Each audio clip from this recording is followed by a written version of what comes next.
where Me and you have survived several fights. that's what I'm saying.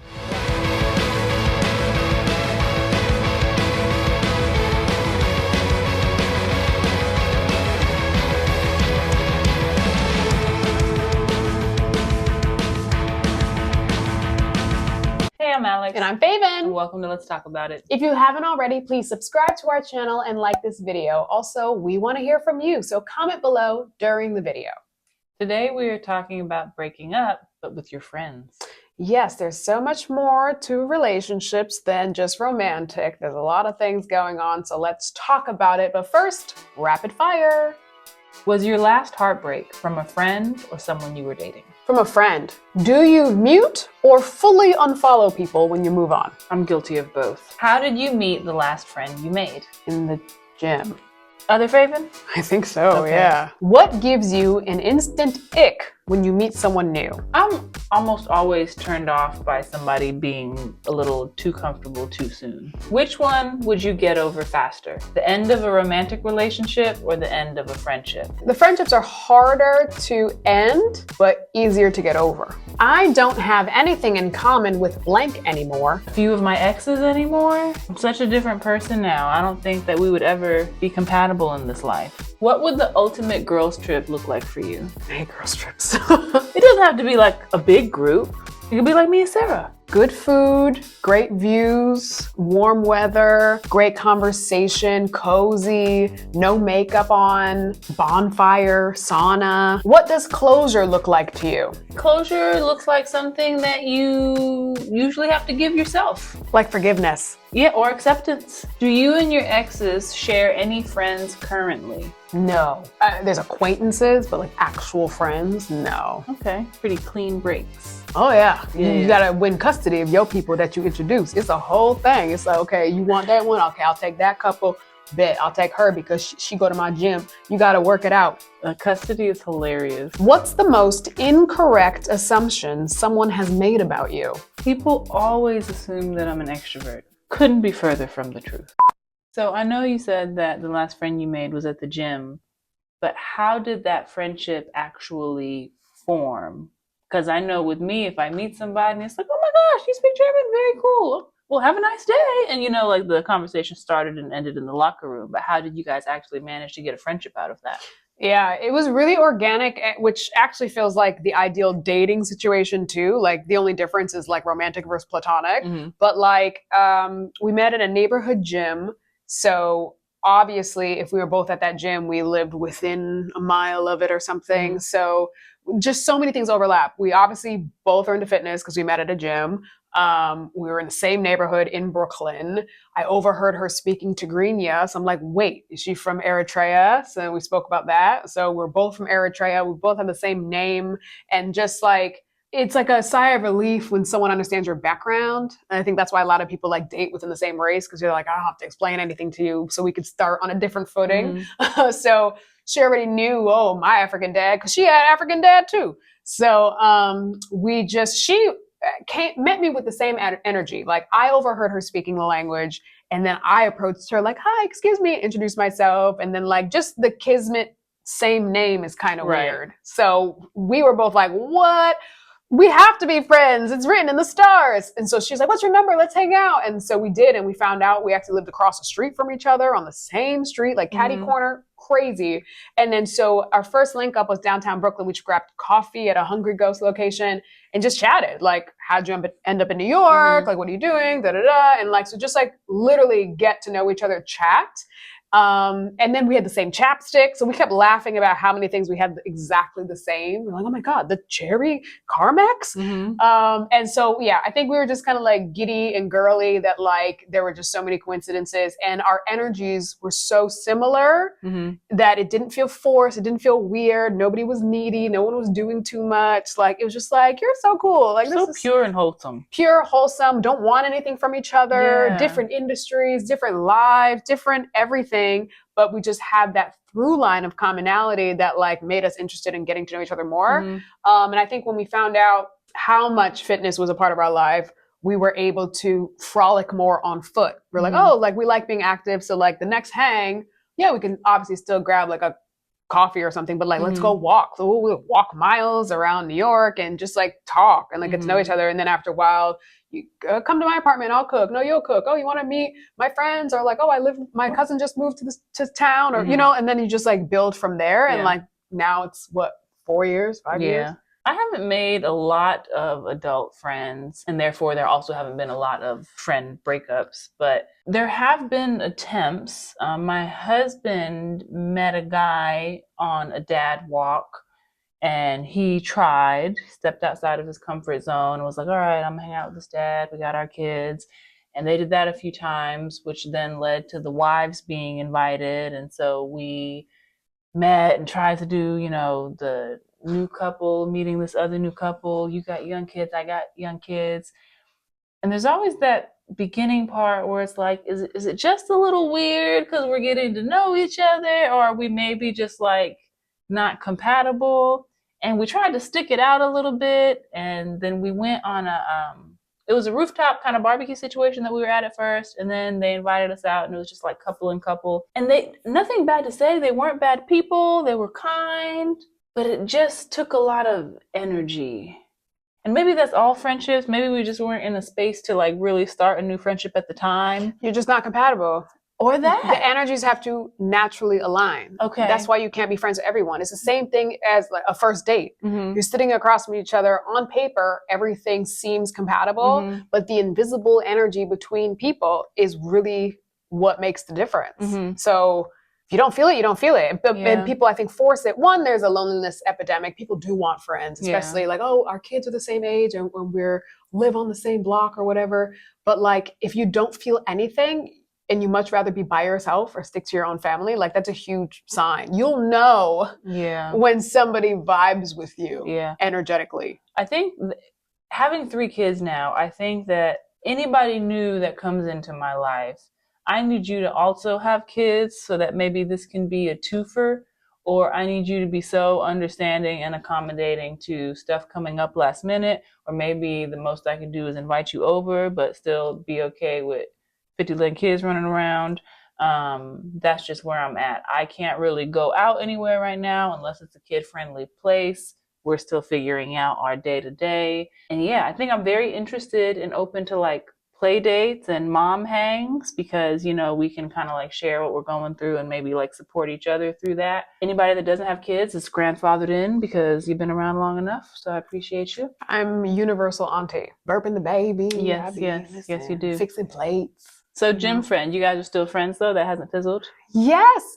You're gonna meet her at Joe's show. Oh, she's one of the friends that's coming. Yeah, she's coming. Another friend from Philly is coming. Well, Hershey. She works at Hershey Corporate, so she like lives right around Hershey, Pennsylvania.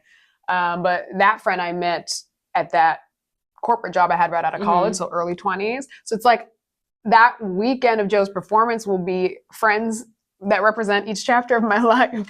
Normally, I'm not excited to meet my friends' friends, and it's not because I'm like territorial and it's like she was mine first, I knew her longer, but I'm just like so hyper aware that the thing that me and you bond and connect over could be so completely different than the thing that you and her bond and connect over. So while I love you, I might hate her, but you are so excited about her and you have spoken so positively about her and her energy, and she just seems like such a wonderful person that I'm actually also excited to meet her. Yeah, she's great. And like, she's the same, like kind of as us. Like, I keep going back to fixing plates, but like... You've said fixing plates like 10 times. But like, some people don't fix plates. Like, they will just have you over and just, you be starving. Like, we be having options for people. I don't know. And she's the same way. Like, she'll come throw down, or she'll like, I'll go to the bathroom and we'll come back if we're out to eat. And she's like, I paid. I'm like, why did you pay? This is not a date. Like, why? She's like, oh, whatever. Like, you know, you fed me last time. I'm like, you're right. Like, just the generosity. We have the same level of generosity. And I don't know if that's how we were raised. I don't know if some of it is cultural, but like, you have that generosity. I have that generosity. Faiven has that generosity. I'm Faiven, but other Faiven has that generosity. So, and it's this kind spirit that connects. It's also, I think, part of this next phase of life that we're in. Like, we're hosting now. You have people over and you just properly host. your guests. Whereas before, when you're like 20s, you're just coming over to maybe get ready, you all throw back a shot together, then you go to the club. But you're not really hosting, or maybe you're like getting pizza or something. But this next chapter, like, we're real adults now. Yeah, like, yeah, it's really exciting. And like when you feel that peace and I don't know, making new friends, it's the invisible connection. Like I said, like I meet people all the time, but do I walk away with a new bestie? No. Like I met someone recently. I don't want to give too much information in case you're watching this, but she is trying too hard and doing too much. And I don't feel an energetic connection. There's nothing wrong with her, but we don't have enough compatibility in lifestyle, in our day to day. In I don't know. I feel nothing. It's just a nice person. Like if you go to the store and you chop it up with the sales rep, do you have to exchange numbers and add each other on Instagram and be friends with them? No, you can just have a pleasant exchange. It felt laborious. It felt like I was like, so and what about your family? Like it just didn't flow. I was gonna say, because I remember I told this story before, but the rare times that you have gone outside. Me? Yes. And I think before the two new babies, somebody recognized you from the internet. Yes. And the way the whole demeanor was like, Alex, I follow you. It's like, here's the thing. Somebody told me once, you're either a friend or a fan. Okay. So if someone comes at you crazy, just because they've seen your post or something, the energy they're giving is not an energy that would invite a mutual friendship. Because it's like, oh, you're pedestalizing me. It's one thing to be like, oh, I love your content. It's so cool. And be like, oh, have you seen that new movie? And just like be regular. Yes. But people don't know how to do that. Like, just like the stars in your eyes is just weird. And I mean, I learned that in my 20s when I had a friend at the time who was friends with Jay-Z's family. And like I would hang out with her and she's like, oh yeah, we're hanging out with Michelle, Jay-Z's sister. And like, oh, we ended up at 40/40 and I met Beyonce in a casual, in one of the private rooms. Did you touch? We did shots together. Yep. And Jay-Z's nephew was DJing, so we all went downstairs. Wow. Yeah. And here I am in my 20s, just like. And then my friend said to me, you're so cool. I'm glad you know how to hang. You didn't even try to take your phone out. Yes. And I'm like, yeah. Luckily, I was trained because I was working at NBC at the time and there was a different celebrity every single day. And my desk was right across from the Roots dressing room. Like one of the members of the Roots would like fist pump me as he walked by. I'd see Al Roker. It felt just like this like fever dream of celebrity all the time. So I was kind of used to it. Anyway, that happens. But anyway, that's when around that era, I learned you're either a friend or a fan. So if you genuinely think you connect with somebody, you want to be their friend, you can't come up to them gushing and you want to take a selfie and stuff like that. So yeah, you already ruined it. It's like, oh, you're just one of the fans. You can never be in our circle because you're a fan, which means I can't trust you because you're so excited to know me that my business is going to be out there. You're going to send screenshots of our conversations to people and blah, blah, blah. So it's already like, it makes me put a wall up. And I'm not a celebrity by any means, but like, I can tell when people think I'm cool because I've done commercials or this and that. And they're like, all of a sudden something switches in them and they're just like, and I'm like, this doesn't feel authentic or genuine at all. I'm gonna just keep that over there. But nice to meet you, So you asked me actually, I think you asked if I unfollow people that I don't vibe with anymore or do I just mute them? And I have been guilty of both because I am such a non-confrontational person. But also sometimes I don't even think, like, when people unfollow you on social media, maybe you knew them, maybe you didn't, but they feel the need to announce it because you post something that they didn't like and they don't agree. And it's like, it's not an airport. You don't have to announce your departure. Just leave. Like sometimes I just think it's not that deep, It's like, listen, we naturally have shifted in priorities and in the directions that our lives went. All friendships can't sustain that kind of change. And it just kind of was a natural drop off. So sometimes, yes, I am avoiding a conversation because I am not confrontational. I do think that if it's a friendship you really care about and you can tell that something is happening, then maybe it is worth addressing. But I tend to just let things like, well, if it fizzled, it fizzled. Like, they're not reaching out. I'm not reaching out. I don't feel any ill will. I literally don't have the bandwidth to. And I just kind of let bygones be bygones. Yeah. Most of my friendship endings are natural fizzles. Mhm. It's like hometown people or, Mhm. college people or NYC people who I met in my early 20s, and we just went in different ways and just like, there's no malice, there's nothing negative. You just grow apart and you're like, wait, I haven't heard from so-and-so in 2 years. That's kind of like a part of growth that I think is natural, but a little bit isolating, and we don't really talk about it enough. Like, as you grow, everybody's, not going to grow with you, but like, you are going to lose friends. You are going to just change your priorities and your interests. And it's so completely normal. And even though it's a sign of a positive thing, growth is positive, it doesn't always feel worth celebrating because you're like, what, the reward is my friend group is shrinking? But it's like, kind of. Yeah, because some people are around just because of circumstance and whatever, but not because you actually are compatible. And once you learn more about yourself and you grow, you're like, oh, we don't gel. Yeah. And that's fine. It doesn't always have to be a negative thing. I remember there was a really sad situation. This girl, she's also an actor. She came over one day. We're not close friends, but it's an acquaintance, and she's cool. If I saw her on the street, I'd hug her, be like, hey, how are you? We follow each other on Instagram, like one of those, but like not a bestie at all. But I remember she was telling me how she was distraught because I guess one of her best friends didn't invite her somewhere, or she felt left out and ostracized. And so she had that moment of like, oh my gosh, she's my best friend, but I'm not her best friend. Oh. And and this woman was in her late 30s. So she was like devastated that like, why wasn't I included? Like, oh. And I think that happens a lot with bridal parties. Yeah. Where it's just like the person who's like, oh, I'm definitely going to be the maid of honor, or definitely going to do this. And they're like, oh yeah, no, my cousin, my maid of honor, or my sister going to do that. And it's like, but I thought we were best friends. Like, I'm like, oh, that's cringe. So I think there's an article on The Cut about that too.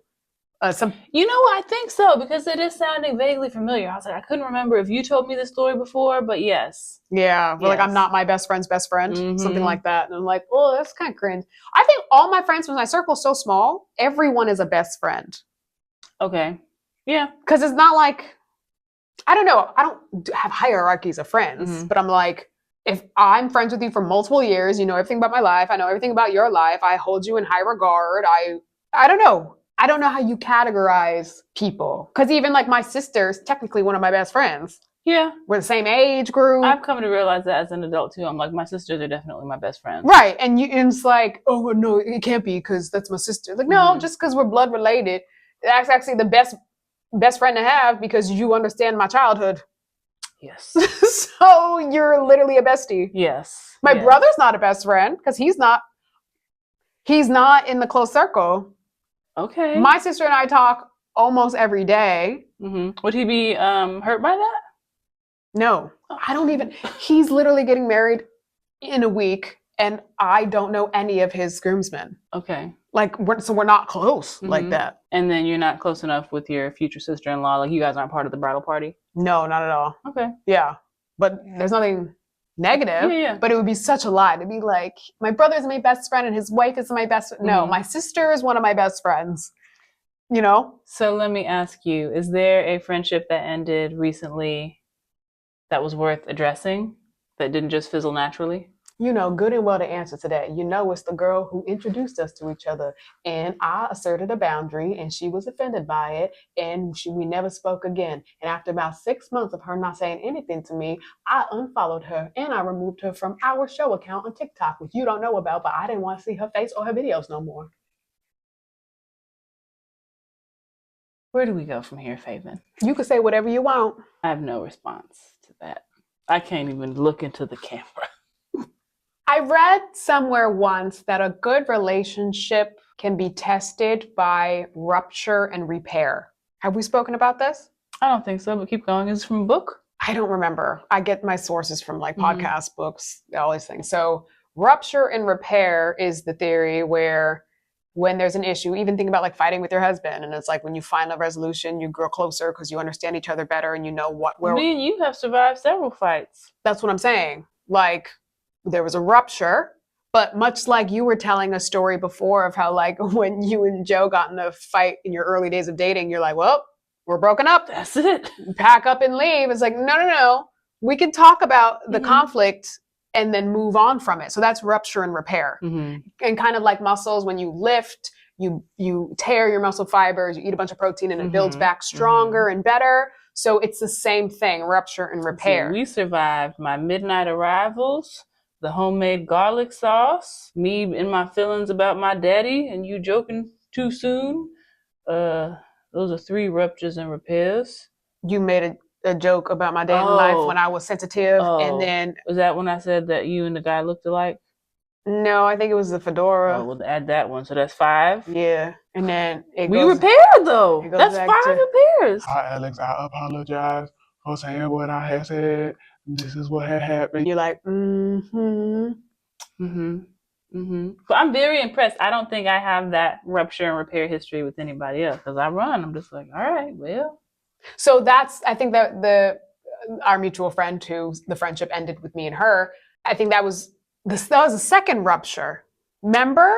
Yes, because I tried to mediate the first one. And I just decided to get over it the first time. And then like we were friends again for several years, but there was always something missing. We weren't actually, it was one-sided when it came to sharing and relationships and vulnerability. So it feels uncomfortable when you're like emotionally naked with someone and they absorb all your information and they don't share back. It didn't feel reciprocal. Scheduling stuff, being really flaky, like just rudeness. And so this second major one where it was about scheduling and whatever, flakiness, same thing really. And I was just like, you know what? I don't want to be included in this next thing because I already blocked off these days.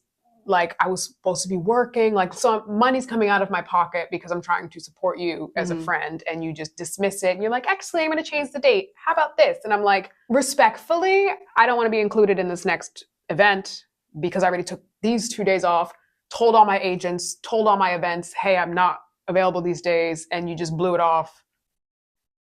Maybe that's too much information. Maybe not. But I'm just saying, like, I treat people how I want to be treated and I'm not flaky and I show up for my friends and I carve out the time, and to not get that back is sad. And I think what really put the nail in the coffin was that her response wasn't gracious or taking accountability at all. It was essentially, I hear you. Like, no, it was kind of gaslighting. It was, it hurts me that you don't want to be included in the next thing, but I hear you. So it's like, okay, so you just disregard my feelings because of your pattern of behavior that's not good. And you're like, now my feelings are hurt because your feelings are hurt. And that was the last thing that was ever written. How would you say that you're over that? And how long did that take?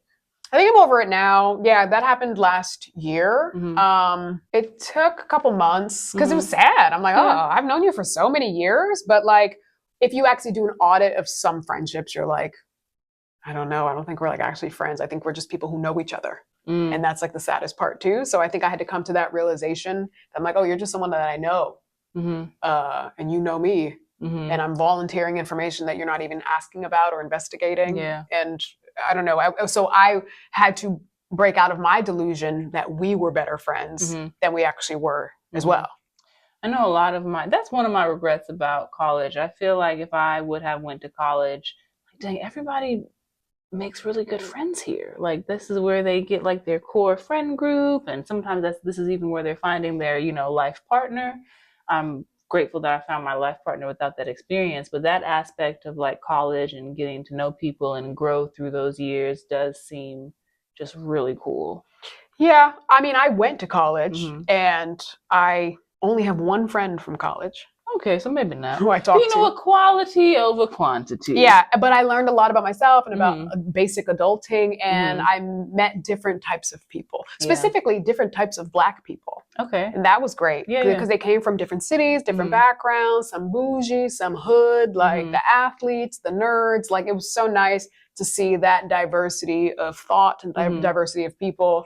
And so college, I got something out of it that wasn't my sister, her friend group, all college. Mhm. They dorm together, everything together. There's like a group of like 5 or 6 of them. Mhm. They all got married at the same time, kids at the same time, houses at the same time. So I'm like, oh, that's cool. That's Yeah. what you literally Yeah, described. yeah. But I guess it doesn't happen for everybody, whether yeah. If I had to reflect, like a lot of my relationships and friendships were born out of like convenience. You know, we were in pursuit of the same thing, or we were, struggling and just, I don't know, there was just so much of our schedule and our routine and our goals that were the same at the time when I lived in LA or when I lived in New York. But the friendship it was just so fickle that it couldn't really sustain or handle any kind of changes. So when like the trajectory of our careers weren't, at the same speed or same direction, the friendship fizzled, or party friends trying to make them into long-term friends, that fizzled.